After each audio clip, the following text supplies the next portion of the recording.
कधी कधी वाटतं कसा असेल तो बाबासाहेबांचा संघर्ष, जिथे जन्मतःच माणसाला अपमानाचं ओझं उचलावं लागायचं, जिथे पाणीसुद्धा नाकारलं जायचं आणि माणसाला माणूस म्हणून साधं जगता येत नव्हतं.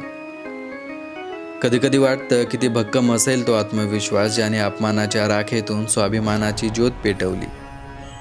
किती प्रखर असेल ती लेखणी, जिने विषमतेच्या भिंती कोसळवल्या आणि न्यायाची नवी दारं उघडली. तो संघर्ष फक्त बाबासाहेबांचा नव्हता.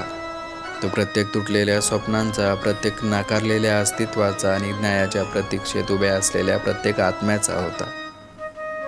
आज जेव्हा आपण त्यांच्या संघर्षाची कल्पना करतो, तेव्हा जाणवतं तो संघर्ष अजूनही जिवंत आहे. तो आपल्यातील प्रत्येक श्वासात जाणवतो. तो आपल्याला उभं राहायला शिकवतो आणि प्रत्येक पिढीला न्याय आणि समतेच्या मार्गावर चालण्याची प्रेरणा देतो. आज आपण जेव्हा अभिमानाने जय भीम म्हणतो, तेव्हा प्रत्यक्षात आपण त्या संघर्षाला वंदन करतो.